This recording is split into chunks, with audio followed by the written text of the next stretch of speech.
पहा, प्रथम आपण सार्वजनिक खर्च याची बाजू विचारात घेऊ. सार्वजनिक खर्च म्हणजेच केंद्र शासन, राज्य शासन आणि स्थानिक स्वराज्य संस्था यांनी नागरिकांचे संरक्षण, त्यांच्या सामूहिक गरजांची पूर्तता आणि लोकांच्या आर्थिक व सामाजिक कल्याणासाठी केलेला खर्च म्हणजेच सार्वजनिक खर्च होय. म्हणजेच सरकारचा खर्च कोणता, सरकारचा खर्च कशाला म्हणतात, याबाबत जर आपण विचार केला तर सरकारकडून केला जाणारा खर्च म्हणजे केंद्र शासन, राज्य शासन आणि ज्या स्थानिक स्वराज्य संस्था, ग्रामपंचायत, नगरपालिका, महानगरपालिका या ज्या काही संस्था आहेत यांनी देशातील किंवा त्या भागातील नागरिकांचं संरक्षण करणे, त्यांच्या सामूहिक गरजांची पूर्तता करणे, त्या लोकांच्या आर्थिक आणि सामाजिक कल्याणासाठी खर्च करणे, अशा सर्व प्रकारच्या खर्चाला सार्वजनिक खर्च असं या ठिकाणी म्हटलं जातं. या 20व्या शतकापर्यंत बहुसंख्य देशांनी निरहस्तक्षेपाचं धोरण स्वीकारलं होतं. म्हणजेच सरकारचा हस्तक्षेप कुठेही असणार नाही. म्हणजे सरकारची मालकी बऱ्याच अंशीही कमी करून निरहस्तक्षेपाचं धोरण स्वीकारलं होतं आणि या धोरणामुळं शासनाच्या कार्यशक्तीच्या कार्यापर्यंत मर्यादित होती. परंतु आधुनिक आणि शासन केवळ संरक्षण आणि नागरी प्रशासन अशी सक्तीचीच कार्य करतात असे नाही, तर आपल्या देशामध्ये आर्थिक सामाजिक विकासाचा प्रसार करण्यासाठीही ऐच्छिक कार्य करतात. त्यामुळे अलीकडील काळामध्ये सर्व खर्चामध्ये सातत्याने वाढ होत आहे आणि म्हणून सार्वजनिक वित्त व्यवहारात खर्चाचा अभ्यास हा महत्त्वपूर्ण ठरतो. आता देशातील वेगवेगळ्या प्रकारचा खर्च जर विचारात घेतला, हा खर्च का करावा लागतो? देशातील लोकांना आवश्यक असणाऱ्या ज्या सोयीसुविधा आहेत, या सोयीसुविधा चांगल्या पद्धतीनं उपलब्ध व्हायला पाहिजे, देशातील नागरिकांचं सामाजिक कल्याण साधलं पाहिजे, यासाठी सरकारला मोठ्या प्रमाणात खर्च करावा लागतो. आता उदाहरणार्थ घ्या, गाव पातळीमध्ये रस्ता, आरोग्य, शिक्षण, पाणी या मोठ्या सुविधा ज्या प्रमुख आहेत, गरजेच्या आहेत, ज्याच्याशिवाय लोकांचं जीवन हे समाधानकारक जगता येणार नाही, अशा प्रकारच्या सुविधा उपलब्ध करून देण्यासाठी सरकारला खर्च करावाच लागतो. त्यानंतर रस्त्यांची सुद्धा, आता आपण संपूर्ण देशभरामध्ये रस्त्यांची अवस्था जर पाहिली, आपल्या आजूबाजूला सुद्धा आपण इतर तालुक्याला जोडणारे रस्ते विचारात घेतले, गावांना जोडणारे रस्ते विचारात घेतले, तर पूर्वी रस्त्याची अवस्था आणि आज रस्त्याची अवस्था, जे रस्ते तयार करण्यासाठी कोण खर्च करतं? सरकारकडूनच खर्च केला जातो आणि ही रस्त्यांची निर्मिती केली जाते आहे, ती पण उत्तम दर्जाची. आणि अशा या विविध प्रकारच्या सामाजिक हेतू समोर ठेवून सामाजिक समस्या सोडवण्यासाठी, सामाजिक कल्याण साधण्यासाठी सरकारला खर्च करावा लागतो आणि हा खर्च दिवसेंदिवस वाढत असताना आपण पाहत आहोत. परिस्थिती बदलते आहे, तसा या ठिकाणी हा सार्वजनिक खर्चसुद्धा बदलत आहे आणि म्हणून सध्याच्या कालावधीमध्ये पूर्वीपेक्षा हा सार्वजनिक म्हणजे सरकारकडून केला जाणारा खर्च हा मोठ्या प्रमाणात वाढत असताना आपण पाहत आहोत.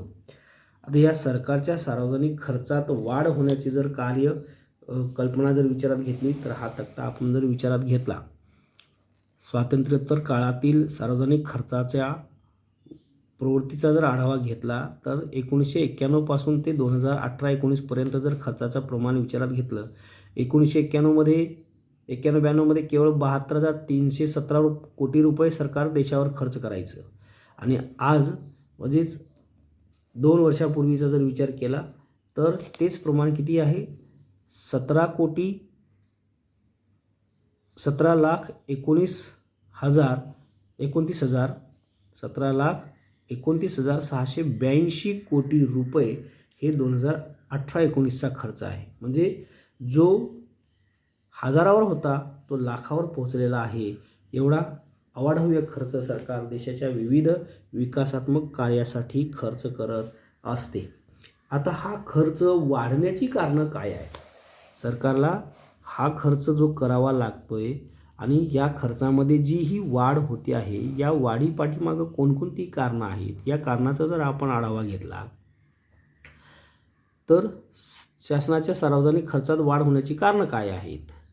सरकार एवढ्या मोठ्या प्रमाणात खर्च जो करत आहे आणि या खर्चामध्ये वाढ जी होत चाललेली आहे, या वाढीपाठीमागं कोणकोणती कारणं आहेत? तर प्रथम कारण आहे शासनाच्या कार्यामध्ये वाढ. यापूर्वी देशाच्या सामाजिक आणि आर्थिक विकासाकरिता आधुनिक शासन अनेक कार्य पार पाडत असते, ज्याच्यामध्ये शिक्षण, प्रसार, आरोग्य, सार्वजनिक आरोग्य असेल, सार्वजनिक बांधकाम असेल, मनोरंजन असेल, समाज कल्याणकारी योजना असतील इत्यादी बाबीचा या कार्यामध्ये समावेश होतो. आणि यावरून असं आढळून येतं की शासन सातत्याने नवनवीन कार्य स्वीकारत आहे आणि जुनी कार्य अधिक कार्यक्षमतेने मोठ्या प्रमाणावर पार पाडत आहे. यामुळे सार्वजनिक खर्चात वाढ होत आहे. म्हणजे इथे देशातील लोकांचं शिक्षण असेल, आरोग्य असेल, सार्वजनिक बांधकाम असेल, म्हणजेच पक्की घरं बांधून देण्याचा, लोकांसाठी उपलब्ध करून देण्याचा, उदाहरणार्थ म्हाडा घ्या. म्हाडाद्वारे सरकारकडून कमी किमतीमध्ये मोठमोठ्या शहरामध्ये घरांची निर्मिती केली जाते. मोठ्या प्रमाणात सरकारचा आरोग्यावर खर्च होतो आहे. देशातील शिक्षणाचा सुद्धा प्रसार आणि प्रचार सरकारकडून केला जातो आहे. त्याचबरोबर इतर समाज कल्याणकारी काही योजना आहेत, या इत्यादी बाबीवर सरकारचा खर्च हा मोठ्या प्रमाणात करत असताना दिसून येतो आहे. यापूर्वी शासन जे आहे, जी नवनवीन बाबीवर तर खर्च करतच आहे, त्यामुळं खर्च वाढत आहे. त्याचबरोबर जी जुनी कामं पेंडिंग होती, ज्या कालावधीमध्ये जे काम करायला हवं होतं ते काम त्या कालावधीमध्ये झालं नाही आणि हे काम करायचं आहे असं म्हणून तो प्रस्तावित होता, फायली तिथेच धुळखाळत पडल्या होत्या. तर त्या जुन्या कामाची सुद्धा दखल घेऊन अलीकडच्या कालावधीमध्ये सरकार मोठ्या प्रमाणात पेंडिंग कामं पूर्ण करत आहे आणि त्यावर सुद्धा सरकारचा खर्च वाढत चाललेला आहे. आणि म्हणून सरकारची जबाबदारी वाढली, नवनवीन बदलत्या परिस्थितीनुसार खर्च करणं आवश्यक होऊ लागलं आणि त्यामुळं सरकारचा जुन्या कामावर आणि नव्या कामावर सुद्धा मोठ्या प्रमाणात खर्च होत असताना आपण पाहतो आहोत. आणि त्यामुळं सरकारचा खर्च हा वाढलेला आहे असं म्हणता येईल. त्यानंतर लोकसंख्येची वेगाने होणारी वाढ.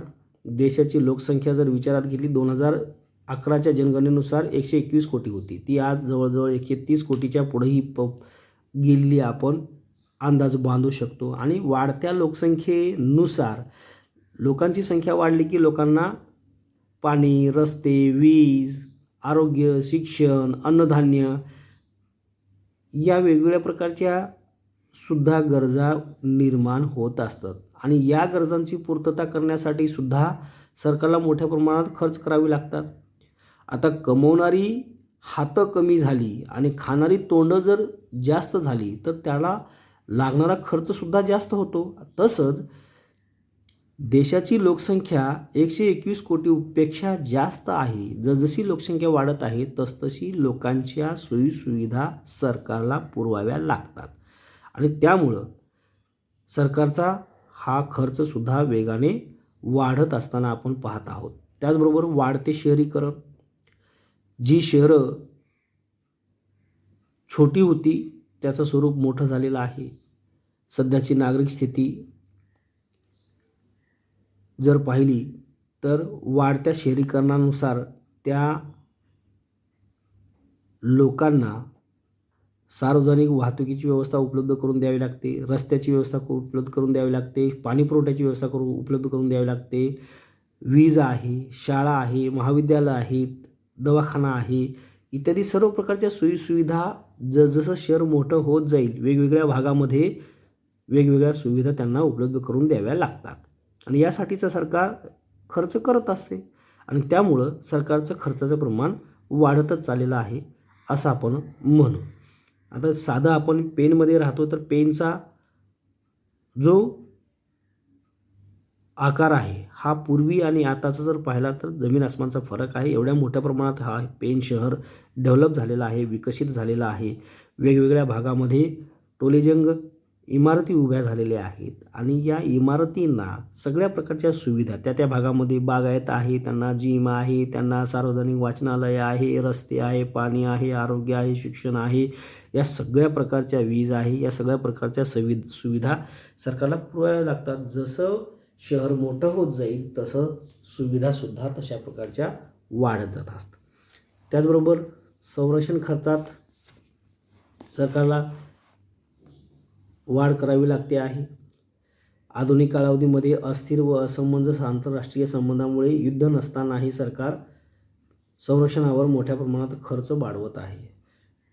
संरक्षण देशाचं करत असताना कुठल्याही प्रकारचं युद्ध वगैरे नसताना भविष्याचा अंदाज घेऊन सरकारला वेगवेगळ्या प्रकारची अत्याधुनिक हत्यारं, मशिनरी, मग त्याच्यामध्ये लढाकू विमान असतील, जहाजा असतील, पाणबुड्या असतील, दारुगोळा असेल, हे अत्याधुनिक म्हणजेच बदलत्या परिस्थितीनुसार जुनं ते सोनं म्हणत बसण्यापेक्षा संरक्षणाच्या बाबतीमध्ये जुनं ते सोनं म्हणता येत नाही. त्याची मर्यादा संपली की लगेच नवीन त्या ठिकाणी वस्तू उपलब्ध पाहिजे.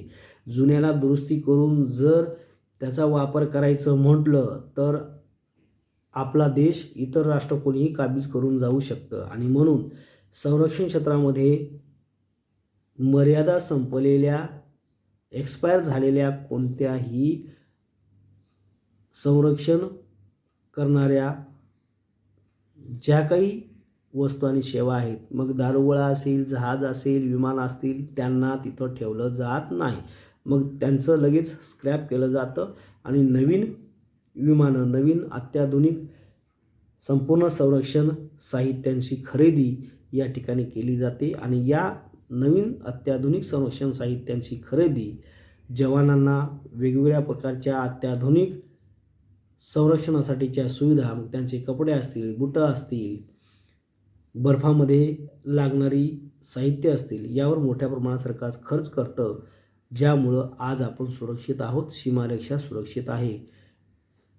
ज्या खर्चाचाच परिणाम म्हणून आपण एकदम या देशामध्ये चांगल्या पद्धतीचं जीवन जगत आहोत, हा अनुभव आपल्याला दिसून येईल आणि म्हणून या संरक्षणावर वाढवल्या जाणाऱ्या खर्चात वाढ झाल्यामुळं सरकारचा खर्च वाढलेला आहे असं आपल्याला म्हणता येईल. त्यानंतर लोकशाही शासन पद्धतीचा प्रसार. जगातील बहुसंख्य देशामध्ये लोकशाही शासन पद्धती आहे. नियमित निवडणुका व इतर बाबींमुळे लोकशाही शासन पद्धती खर्चिक ठरते, त्यामुळे शासनाच्या एकूण खर्चात वाढ होते आहे. आता आपण पाहतो आहोत भारतामध्ये ग्रामपंचायतीच्या निवडणुकीपासून पंचायत समिती असेल, आमदारांच्या निवडणुका असतील, विधान परिषद, विधानसभा यांच्या निवडणुका असतील, केंद्रामध्ये लोकसभा,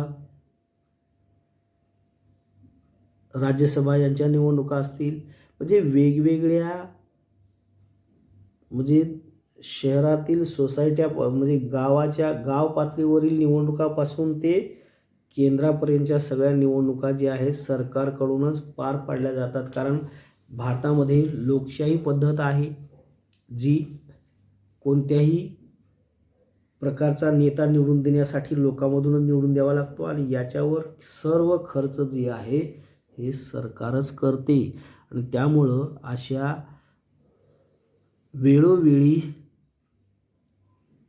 ज्या निवडणुका घेतल्या जातात, या निवडणुकावर होणारा मोठ्या प्रमाणात खर्च या ठिकाणी सरकारकडून केला जातो, ज्यामुळं सरकारचा खर्च वाढत जात आहे असं आपल्याला म्हणता येईल. त्यानंतर भाववाढ.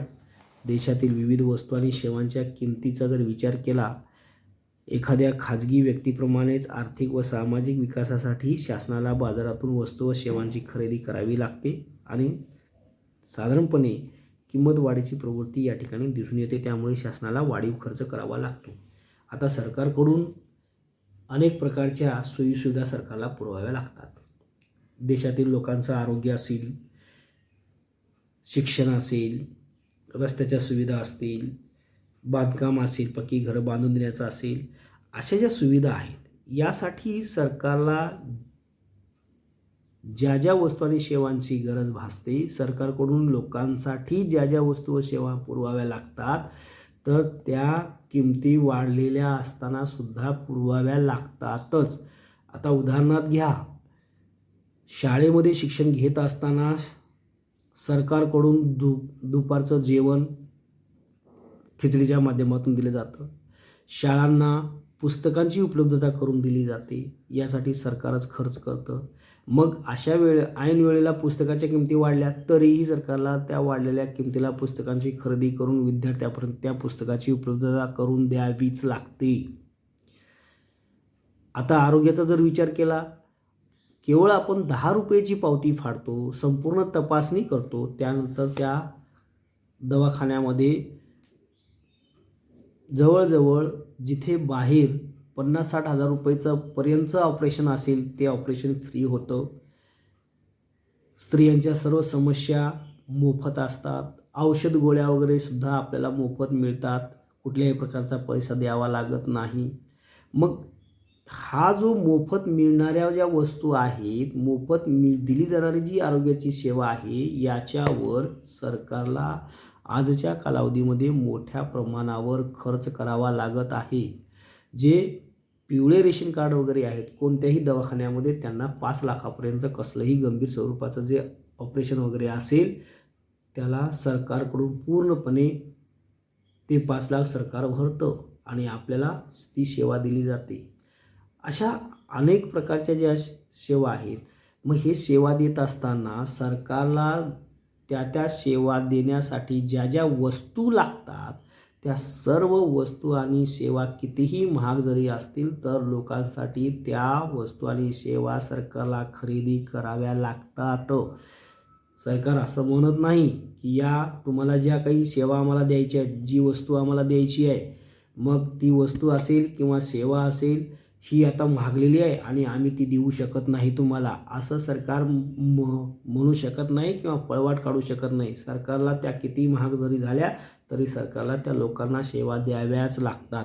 आणि म्हणून देशातील वाढती महागाई जी आहे, वाढत्या महागाईनुसार वस्तू व सेवांच्या किमती जरी वाढल्या तर सरकारला त्या वस्तू आणि सेवांची खरेदी करावी लागते आणि म्हणून सरकारला भाववाढीचा परिणाम म्हणून अधिक खर्च करावा लागतो.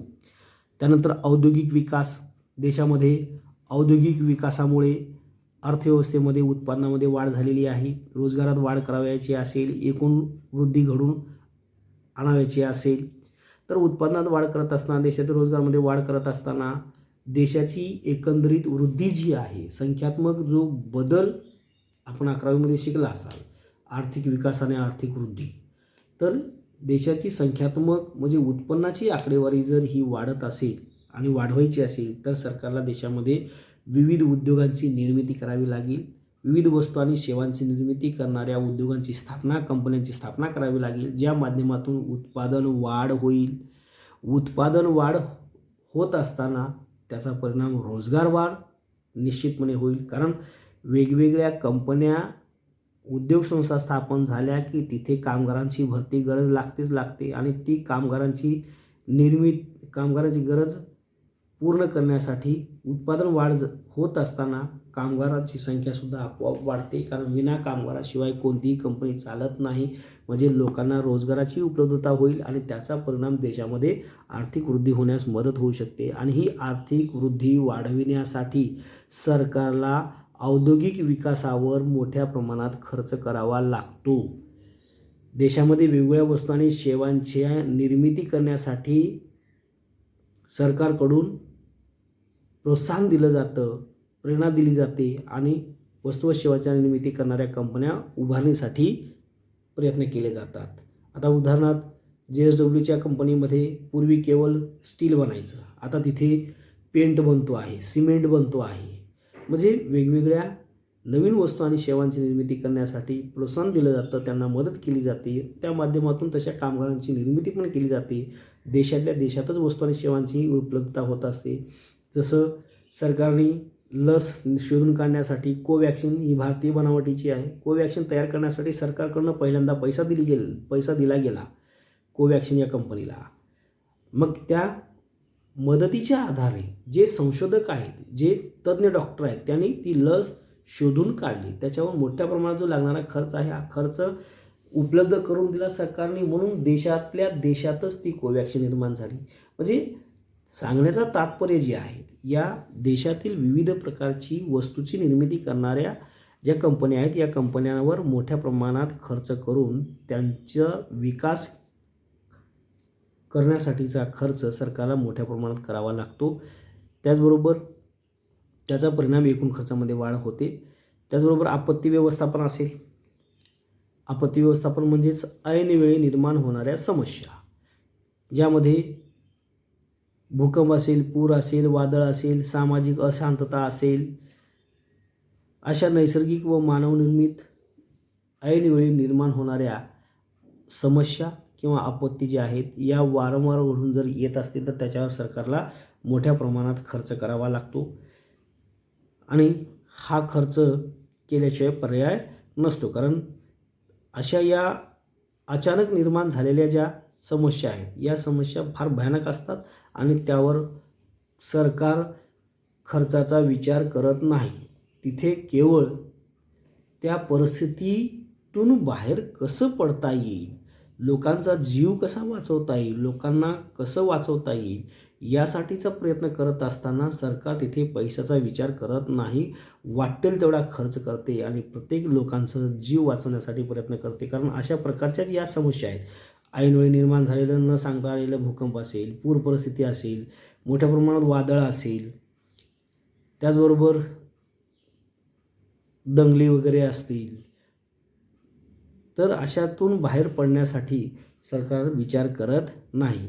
आता सामाजिक अशांतता विचार 26/11चा जर मुंबईमधील जी घटना आहे ही विचार केली तर किती हजारो तिथे हजारोनी लोक या ठिकाणी त्या घटनेमध्ये गमावली गेली. आपण मोठमोठे अधिकारी गमावले गेले. ही अशा प्रकारच्या किंवा एखाद्या व्यक्तीने अचानक दंगल निर्माण घडून आणली, सामाजिक किंवा जाती धर्माच्या नावावरून दंगली निर्माण झाल्या, अशा वेगवेगळ्या दंगलीमुळे तणाव निर्माण होतात, त्यामुळे नासधूस होते. यावर सुद्धा सरकारला नियंत्रण ठेवावं लागतं. त्यासाठी सरकारला मोठ्या प्रमाणात खर्च करावा लागतो आणि हे आपत्ती व्यवस्थापन निर्माण करण्यासाठी, आपत्ती व्यवस्थापनाबरोबर मात करण्यासाठी सरकारला मोठ्या प्रमाणात खर्च करावा लागतो. आणि म्हणून अलीकडच्या कालावधीमध्ये सरकारचं म्हणजेच सार्वजनिक स्वरूपातील खर्च जे आहे, सरकार म्हणजेच सार्वजनिक, अशा प्रकारचा खर्च मोठ्या प्रमाणात वाढत असताना दिसून येतो. आणि म्हणून थोडक्यात असं म्हणता येईल, आधुनिक कालावधीमध्ये शासन कल्याणकारी राज्यासाठी मोठ्या प्रमाणात खर्च करत आहे आणि त्यामुळं सार्वजनिक खर्चात वाढ होत आहे असं या ठिकाणी म्हणता येईल. आता पुढच्या व्हिडिओमध्ये सार्वजनिक उत्पन्न ही झाली खर्चाची बाजू. आता उत्पन्नाची बाजू आहे ते पुढील व्हिडिओमध्ये.